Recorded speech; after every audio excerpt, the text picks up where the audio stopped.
So, Jesse, let me ask you a question. What have you heard from the local residents in your district, local residents and local businesses? Well, that's kind of a loaded question, in that we've heard a lot of different things from a lot of different kind of segments of our constituency. One of the things that I wanted to do, having seen this kind of come in from its infancy, was I wanted to be very careful to kind of be impartial, but involved. There you could be impartial and just say I'm not dealing with that. The district that I represent, there was too much going on. We actually had everything. We have a ton of the drilling activity. We have all of the major companies are headquartered in South Point, which is in my district. So I didn't have the luxury of just not being involved. So what we decided to do early on was say, okay, we're going to be impartial but involved, in that we want to early on, and you heard this from everybody, is we need to get people educated. So for the first couple of years, it was town hall meetings and putting out informational packets. The problem is we are writing the history of Marcellus Shale right now. It's being written every day. What we thought we knew 2 years ago is totally different from what we know now, and that'll be way different from what we know 2 years from now. It is constantly evolving in terms of the actual industry itself, the processes and technology they use. It's evolving in terms of what that means to the local residents, business and residential, and it's evolving in terms of how the state's handling it, from the regulatory and the impact fee and all those sorts of things. So it's evolving constantly. So what we've tried to do is keep people very informed, and what I've tried to be is kind of a neutral source of information, but not be afraid to call out misinformation, because I think that really the misinformation is the thing that's hurt this more than anything. So what that means, and that plays both ways, and I felt that really the only way to be credible in for myself as I'm talking to people is to be able to say, whenever when a company in the industry says something that I think is a bit disingenuous, or I don't think they're doing something the right way, in terms of the way they're relating to the people. I don't get too into the actual technical end of it, but in terms of the way they're relating to the community, I'm not afraid to say so.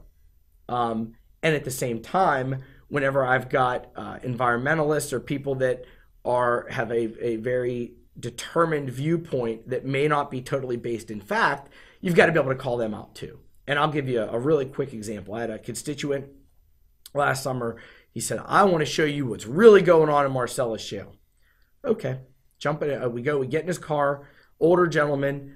He takes me around to some well sites, things I had already seen, but I was interested to hear his take on it. And we were in the car heading back, and I was telling him kind of what I'm telling you right now. And I said, the easiest way to lose credibility with me is to perpetuate misinformation, because I don't do that.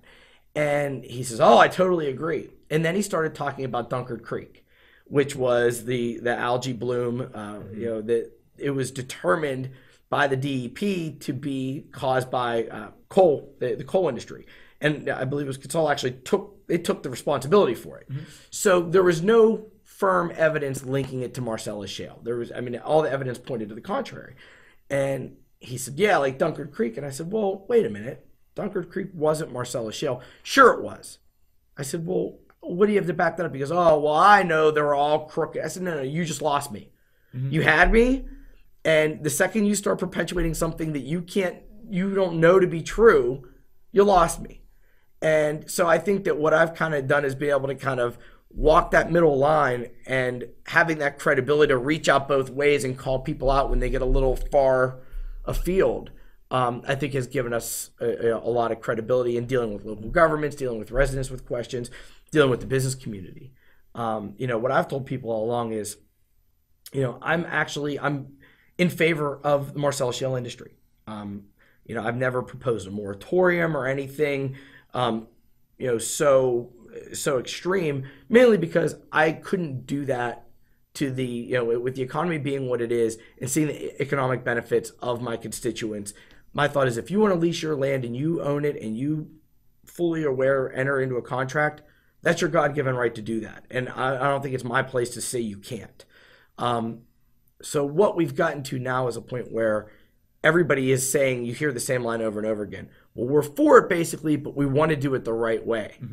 And what we're dealing with now is kind of the battle from the government point of view, the PR point of view, of defining what is the right way. Exactly.